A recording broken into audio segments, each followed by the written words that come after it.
Olá, queridos alunos, dando sequência aqui ao nosso estudo de Química, especificamente na Química Orgânica. Nessa aula será abordada a segunda parte dos nossos compostos orgânicos oxigenados e mais adiante também falaremos sobre compostos orgânicos nitrogenados. Para iniciar o nosso estudo, eu vou falar aqui um pouquinho sobre o éter. Então, o éter também é uma função orgânica, né? Ela é um composto orgânico oxigenado. E no caso do éter, né, o que é bem relevante é a presença de um átomo de oxigênio que fica ligado a duas cadeias carbônicas. Então, a gente observa aqui a presença do oxigênio entre duas cadeias carbônicas. Cadeias carbônicas essas que podem ser simétricas, como essa que eu estou mostrando a vocês, porque elas têm o mesmo número de carbonos, ou ainda podem ser assimétricas. Eu posso ter uma cadeia aqui para o lado esquerdo menor e uma para o lado direito maior. E é baseado nisso que a nossa nomenclatura ela também é realizada. Quando eu tenho esse éter assimétrico, normalmente a nomenclatura começa pelo grupo mais leve, então conto lá quantos carbonos tem. Aqui nesse caso tem um só, então é um met, seguido de oxi e depois o mais pesado. Aqui ele é simétrico, então é um metoximetano. Essas substâncias que contêm o éter, né, são amplamente utilizadas na indústria farmacêutica, na indústria de cosméticos e, na verdade, em todos aqueles produtos no qual eu preciso reduzir a, a tensão superficial. Então, eles são muito utilizados como tensoativos, ou seja, para aquelas substâncias que eu preciso fazer espuma. Por isso que eu encontro abundantemente em shampoo, sabonete, né? Um exemplo típico dessa substância que reduz a tensão superficial é o lauril éter sulfato de sódio. Então, dando sequência aqui ao nosso estudo, agora a gente vai falar um pouquinho sobre uma outra função orgânica, que é o éster.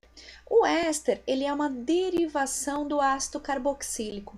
Lembra lá que o nosso ácido carboxílico, ele tinha também um grupo carbonila, igual a gente está vendo aqui, né, do nosso éster, mas no caso do ácido carboxílico, ele estaria ligado a uma hidroxila, um OH. Aqui não, o éster, ele deriva do ácido carboxílico. Então, em substituição daquele hidrogênio que estava presente lá no ácido carboxílico, ele recebe, na verdade, um grupo alquila, né? Um radical, ou poderia ser até um grupo aromático. Aqui nesse exemplo, vejam que ele se liga a esse oxigênio, em vez de se ligar ao hidrogênio, como era lá no ácido carboxílico, ele se liga a uma ramificação, a uma cadeia carbônica, que aqui eu chamo de grupo alquila, mas poderia ser também um grupo aromático. Os ésteres, eles são amplamente utilizados na produção de plásticos, né? Eles formam polímeros, ou seja, repetições de ésteres, né? Um do ladinho do outro, formando o que a gente chama de poliéster.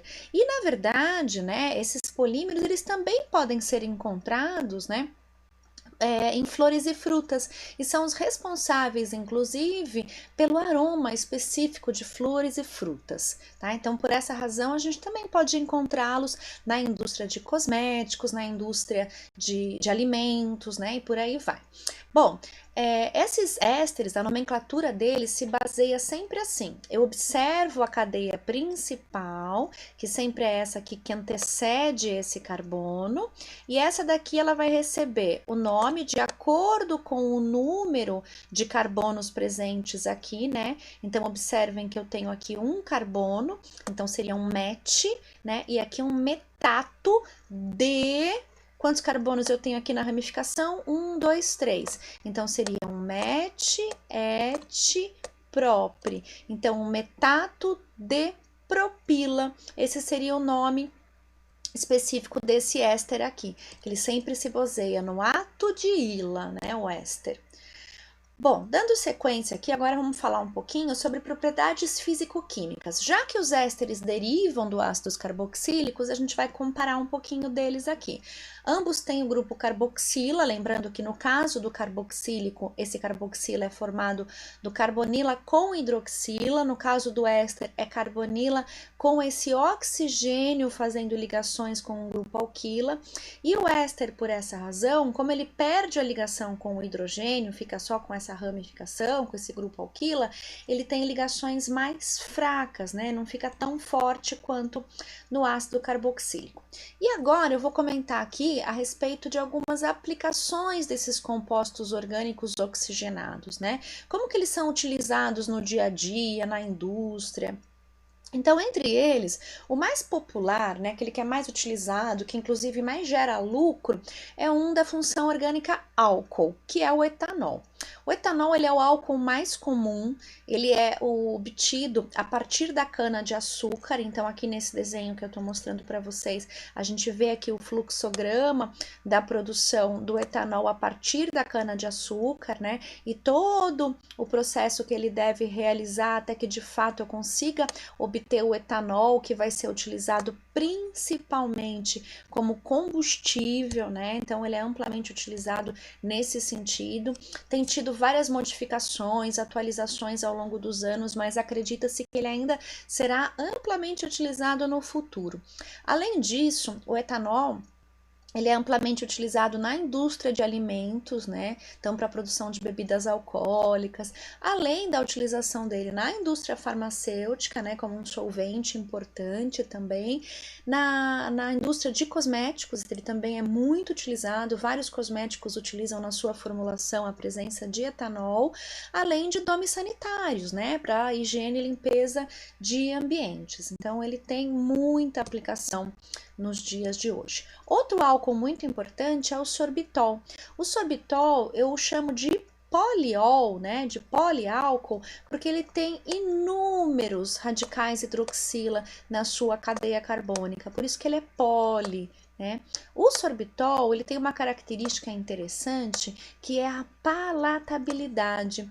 Ele promove um sabor adocicado e refrescante. Por essa razão, ele é muito utilizado na indústria de alimentos, especificamente para a produção de adoçantes, porque ele tem baixo valor calórico e ao mesmo tempo tem um sabor adocicado. Então, ele é interessante para os diabéticos, né?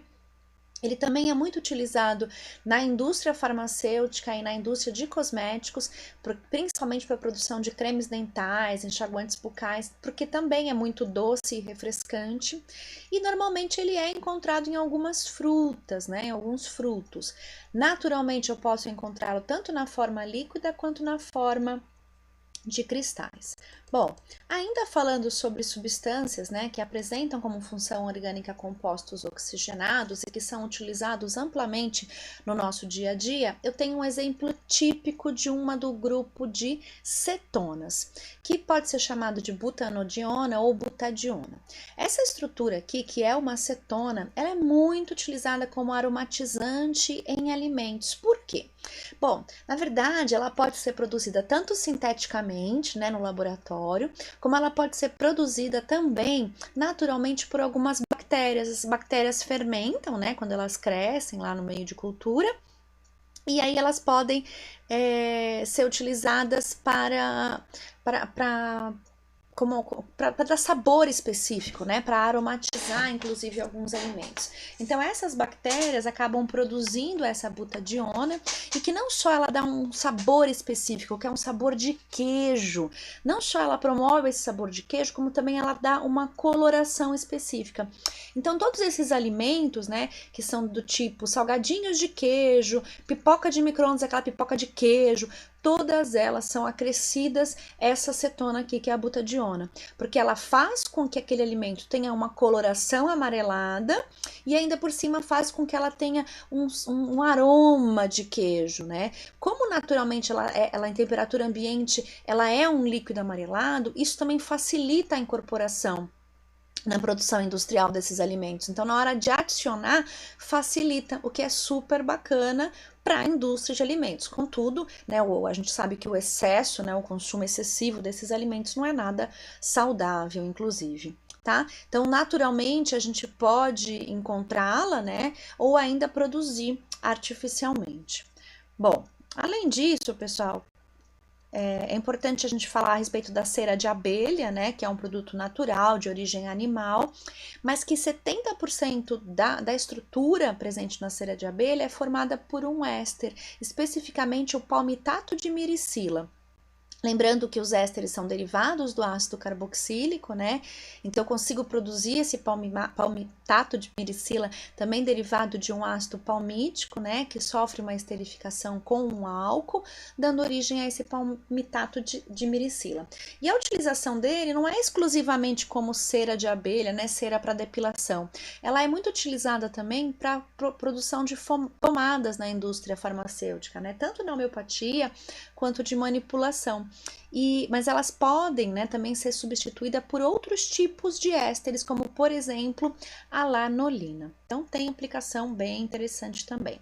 E agora, dando sequência ao nosso estudo, a gente encerrou a parte dos compostos orgânicos oxigenados e a gente vai dar sequência aqui aos compostos orgânicos nitrogenados. Como o próprio nome diz, né, todo composto orgânico nitrogenado, ele é orgânico, então ele tem na sua estrutura química carbono e hidrogênio. E por ser nitrogenado, eu também tenho aqui uma particularidade que é a presença do nitrogênio. Tem que ter pelo menos um átomo de nitrogênio para eu chamá-lo de composto nitrogenado. O interessante dele é que ele é abundantemente encontrado em organismos vivos, né? Uma vez que eles derivam de aminoácidos, de bases nitrogenadas, que por sua vez também possuem nitrogênio na sua estrutura química. E tem uma importância industrial muito relevante quando a gente fala em composto nitrogenado. Tá? Então, esses compostos nitrogenados têm muita aplicação. Vamos começar falando um pouco aqui de um dos tipos de compostos nitrogenados, que a gente vai falar amina, amida, entre outros.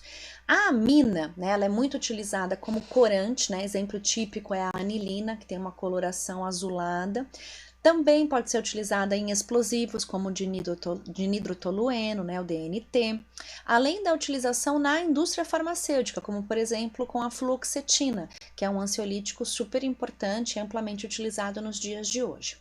Essas aminas, todas elas derivam de uma estrutura que eu chamo de amônia. Né? A amônia, que é, na verdade, uma molécula que é formada por um átomo de nitrogênio e 3 de hidrogênios. Bom, esse composto, né, ele pode ser formado dessa maneira, né, por 3 hidrogênios, que é a amônia, ou pode surgir as suas derivações, que eu chamo de amina. Essas derivações que são de amina, por sua vez, podem ser classificadas da seguinte forma, que é a minha amina primária. A amina primária é aquela que o nitrogênio, que é o meu alvo, meu foco central aqui do meu composto nitrogenado, ele é ligado a apenas um radical, que exclusivamente é formado aqui por uma cadeia carbônica. Então, quando esse nitrogênio é ligado a um carbono, eu digo que é uma amina primária. Eu digo que é uma amina secundária quando esse nitrogênio aqui, ele é ligado a 2 carbonos. E eu digo que ele é terciário quando é ligado a 3 carbonos, tá? Ainda poderia existir também, né, quando ela é ligada assim apenas a grupos alquilas, né, eu chamo que é alifático. Quando ela é ligada, poderia ligar aqui a um carbono que forma uma cadeia carbônica fechada. Aí eu digo que é uma arila. Então veja, quando eu tenho aminas sendo formadas por cadeias abertas, eu chamo de alifático. Quando eu tenho esse meu nitrogênio ligando a um carbono que forma uma cadeia fechada, né? Eu digo que é um aromático ou arila, ok? Dando sequência aqui ao nosso estudo, vamos falar um pouquinho dessas aminas, só que agora as aminas aromáticas, aquelas fechadas, que eu também posso chamar, olha só, né? Aqui eu posso chamar também de arilamina ou arila, tanto faz, tá? Mesmo nome. Então, aqui, as arilaminas, elas podem ter nomes comerciais, né, muito comuns. Como eu tenho um exemplo aqui, ó, desse anel fechado, né, ligando a um NH2. Lembra? Igual a gente explicou lá. Aqui é uma anilina. Quando eu tenho esse meu anel fechado, que é uma anilina ligada a esse NH2, mas eu tenho uma ramificação, um radical aqui nessa posição imediata após o meu foco central, que é o NH2, eu digo que aqui é a minha posição orto. Lembra que eu tinha a posição orto, meta e para? Então, aqui eu tenho um orto metil, porque eu tenho só um carbono aqui, então é metanilina, que é a minha estrutura completa aqui, que é o que eu dou o nome de anilina, que é essa completinha, que tem o meu NH2, né, a minha amina, que é uma amina ligada a uma cadeia cíclica. E ainda quando essa ramificação ela fica localizada naquela posição oposta, eu digo que é o para, né? Ó, lembra? O orto, meta, para. Então, para toluidina, ok? Que também é uma forma poderia ser uma 4-metilalenina, aqui poderia também ser 4-metil, essa última aqui, né? 4-metilanilina também poderia chamar dessa forma. Bom, então eu falei da amina, agora eu vou falar da amida. A amida ela é diferente porque ela também é derivada da amônia, né? Só que aqui eu tenho a substituição de um hidrogênio. Então veja que aqui nesse caso, né, eu tenho a minha amônia. Quando eu tenho a amida, um desses hidrogênios aqui, ele é substituído pelo que eu chamo de grupo alcila. O que é o grupo alcila? O grupo alcila nada mais é do que a presença de um grupo carbonila, né? Olha aqui o carbonila com uma cadeia carbônica. Tá? Então, esse é o que eu chamo de grupo acila, tá? Então, são eles que vão se ligar àquele meu NH2. Eu tinha NH3, eu tiro um H e coloco o grupo alcila. Então, esse é o diferencial da minha amida, ok? Que faz diferença com a minha amina. A amina não tem nenhum grupo alquila. Quem tem grupo alquila não tem carbonila, né? Quem tem carbonila é só a amida, a amina não tem.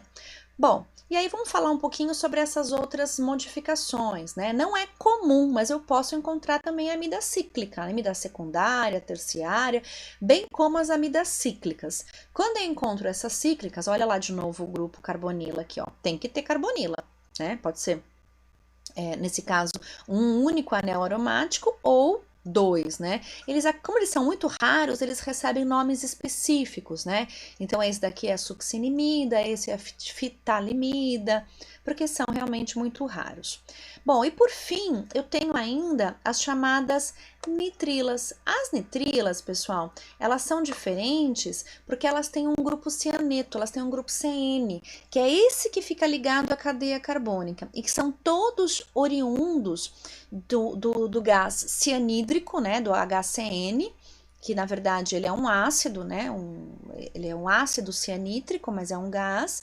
E eu tenho então essa ligação, né, o hidrogênio desse gás, ele acaba sendo substituído por um radical orgânico. E por essa razão é que eles acabam sendo chamados, né, essas substâncias que são formadas aqui, acabam sendo chamadas de cianetos orgânicos, porque eles acabam, na verdade, tendo uma substituição, né? Quando eu tenho essa reação aqui desse gás com a água, eu formo o H3O, que também é um composto que é um gás, e eu formo o meu cianeto, que ele é aquoso. Esse cianeto, ele é super tóxico, né? Normalmente, ele faz ligação com o ferro lá da nossa hemoglobina, então ele indisponibiliza a ação da hemoglobina, que é carregar oxigênio e CO2.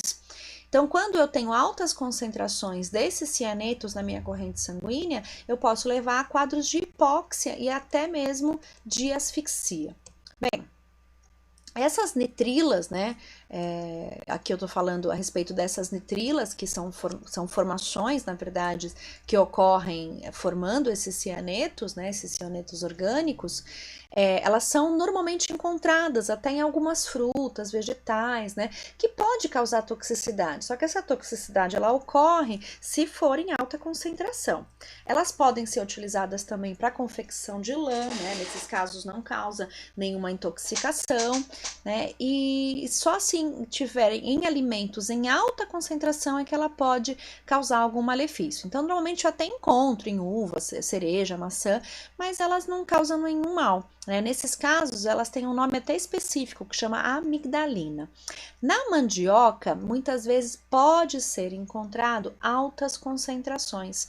E quando isso acontece, é o que a gente chama de mandioca brava, né? Porque ela pode causar uma intoxicação, levando a esses mesmos quadros aí de asfixia que eu falei anteriormente, tá? Além de outras sequelas. Bom, falando um pouquinho sobre essas propriedades físico-químicas, né, comparando a amina com a amida, a gente sabe que ambas podem apresentar polaridade. Normalmente as aminas elas têm um ponto de ebulição muito maior do que quando comparado aos hidrocarbonetos alcanos. Em relação às aminas, esse ponto de ebulição ainda é menor do que comparado em álcool, né? O álcool ele tem realmente uma volatilidade muito maior do que se a gente for comparar com outras funções orgânicas. E além disso, elas têm uma tendência de serem básicas, né? Uma basicidade muito alta. E entre elas, a que é mais básica, né? As amidas elas têm menor, então as aminas são muito mais básicas do que as amidas. E para encerrar aqui, vamos falar um pouquinho, relembrar, né? Um pouco de onde surgiram esses compostos nitrogenados, né? A história da química orgânica caminha junto deles. Então, o Friedrich Wöhler, ele descobriu em 1828, né? Esse pesquisador químico, ele viveu entre 1800 e 1880, se eu não me engano. E em 1828 ele fez uma descoberta super importante, porque até então acreditava-se na chamada teoria da força vital, na qual dizia-se que uma substância orgânica ela só poderia ser produzida a partir de algo que tivesse vida. E esse cara aqui, o Friedrich Wöhler, ele conseguiu provar que não era bem assim, porque ele pegou uma substância inorgânica, que era o cianato de amônio, e ele aqueceu. Então ele pegou aqui o cianato de amônio, aqueceu, isso aqui é a simbologia de aquecimento, e conseguiu obter uma molécula orgânica, que é o que a gente conhece como ureia. Então, com isso, ele levou essa teoria da força vital abaixo, né? Porque ele conseguiu obter, sintetizar uma molécula orgânica a partir de uma inorgânica. E a ureia foi, de fato, o primeiro composto orgânico obtido a partir de algo inorgânico. Essa descoberta ela foi essencial para a queda da teoria do vitalismo e marcou o nascimento da química orgânica, né? E a ureia, inclusive, ela ainda causa, né, ela promove a movimentação de muito dinheiro até os dias de hoje, né, na indústria. Ela é utilizada como fertilizante, ela é adicionada na alimentação de ruminantes, né, de animais que vivem no pasto, como por exemplo para bovinos. Ela é utilizada para a produção de colas e resinas. Ela é utilizada na indústria de cosméticos e farmacêuticos, por exemplo, para a produção de pomadas específicas, principalmente aquelas à base de ureia que são altamente hidratantes. Então, ela ainda causa muito furor aí na indústria que envolve a química, né? Na indústria farmacêutica, na produção de forma geral, na indústria química, tá? Então, dessa forma, pessoal, eu encerro aqui a nossa aula por hoje. Eu espero que vocês tenham aproveitado e aguardo vocês na nossa próxima aula. Até lá!